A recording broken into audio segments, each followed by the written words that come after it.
Hero Honda 90s के समय से लेकर आज तक यह नाम हर किसी के जुबां पर छाया रहता है, क्योंकि हीरो और होंडा के कोलैबोरेशन से बनी यह कंपनी दुनिया में सबसे अच्छी टू व्हीलर व्हीकल्स बनाती थी। लेकिन कंपनी प्रॉफिटेबल होने के बाद भी अलग क्यों हुई और कैसे होंडा ने भारत की कंपनी हीरो के पीठ में छुरा घोंपा, आज के इस वीडियो में हम सब कुछ जानने वाले हैं। असल में हीरो एक साइकिल बनाने वाली कंपनी थी जिसकी नींव बृजमोहन लाल मुंजाल ने 1956 में रखी थी और 1975 तक आते आते ये भारत की सबसे बड़ी साइकिल बनाने वाली कंपनी बन गई। इसके बाद उन्होंने अपनी साइकिल्स को बड़े लेवल पर विदेशों में भी बेचना शुरू कर दिया और इस तरह साल 1986 आने तक ये कंपनी सिर्फ इंडिया ही नहीं बल्कि पूरी दुनिया की सबसे बड़ी साइकिल बनाने वाली कंपनीज में शुमार की जाने लगी। लेकिन उसी दौरान उन्होंने देखा कि फॉरेन मार्केट में मोटरसाइकिल बिजनेस भी काफी तेजी से एक्सपेंड कर रहा है, लेकिन इंडिया में तो लोगों के पास सिर्फ स्कूटर और मोपेड का ही ऑप्शन है। इसीलिए वे इस गैप को फिल करने के लिए इंडियन मार्केट में मोटरसाइकिल उतारना चाहते थे। लेकिन उस वक्त हीरो के साथ प्रॉब्लम यह थी कि उनके पास इंजन बनाने की टेक्नोलॉजी ही नहीं थी, जिसकी वजह से मोटरसाइकिल बनाना उनके लिए तो मुमकिन ही नहीं था।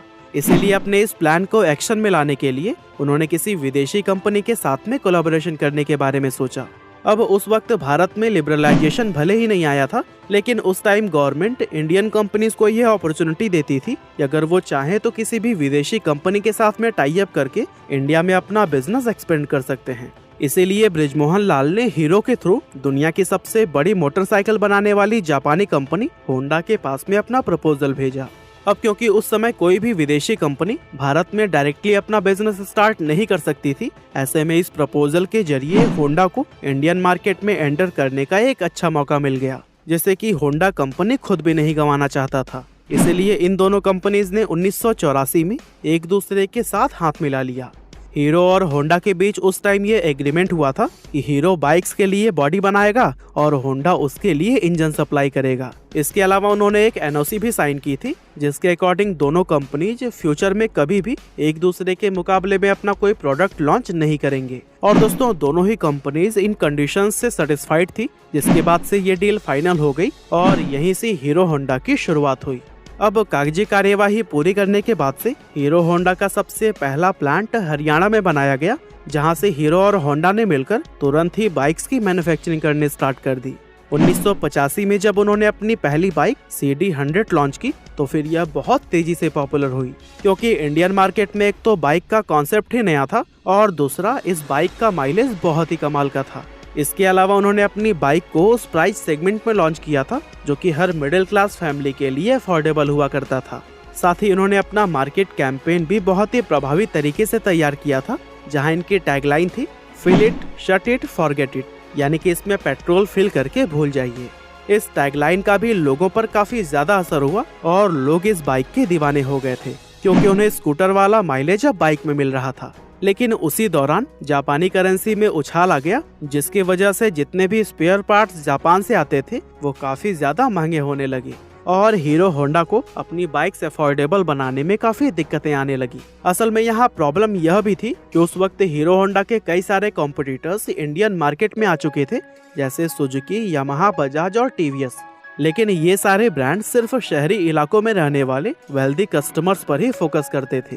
लेकिन वहीं अगर हीरो होंडा को देखा जाए तो उनका मेन फोकस इंडिया के मिडिल और लोअर मिडिल क्लास कस्टमर पर था, जो कि एक अफोर्डेबल सोल्यूशन चाहते थे। और यही वजह थी कि हीरो होंडा की बाइक सिर्फ शहरों में ही नहीं बल्कि पूरे भारत में ही सबसे ज्यादा सेल होती थी।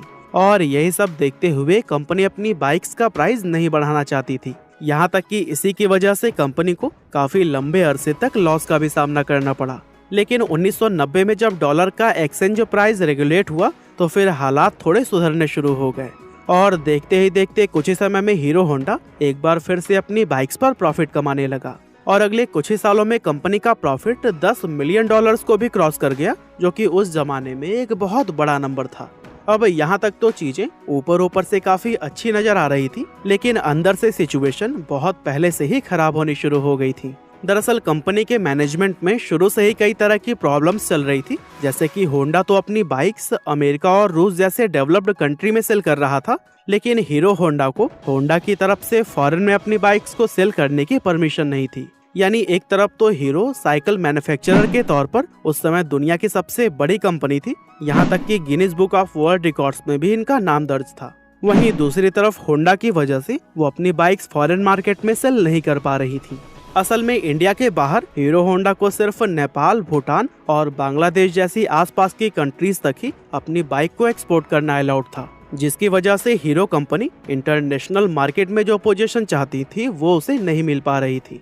अब एक तरफ तो होंडा काफी तेजी से ग्रो कर रहा था, लेकिन वहीं दूसरी तरफ हीरो एक लिमिटेड स्पेस में सीमित होकर रह गया था, जिसकी वजह से इन दोनों कंपनीज के आपसी रिश्ते खराब होने लगे।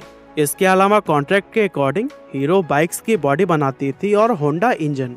अब अगर हीरो को अपना बिजनेस एक्सपेंड करने के लिए अलग भी होना पड़ता तो फिर वो ऐसा नहीं कर सकते थे, क्योंकि वो इंजन के लिए पूरी तरह से होंडा पर ही डिपेंडेंट थे। हालांकि अब हीरो को ये समझ आ चुका था कि अगर उसे होंडा से अलग होना है तो फिर खुद इंजन मैन्युफैक्चर करना ही पड़ेगा। इसीलिए उसे हीरो होंडा से अपने हिस्से का जितना भी प्रॉफिट मिलता था वो उसके एक बड़े हिस्से को इंजन बनाने में खर्च करने लगा, जिसकी वजह से होंडा और हीरो के बीच में दरार और भी ज्यादा बड़ी हो गई। अब जैसा कि इन्होंने कोलैबोरेशन के टाइम एनओसी साइन किया था कि ये एक दूसरे के मुकाबले में कभी भी बाइक्स नहीं लॉन्च करेंगे, लेकिन होंडा ने इसके खिलाफ जाकर साल 1999 में इंडिया के अंदर अपनी एक separate company Honda motorcycle and scooter India start कर दी और फिर उसी प्राइस सेगमेंट में ही बाइक्स लॉन्च करना शुरू कर दिया, जिसमें पहले से ही हीरो होंडा की बाइक्स मौजूद थी।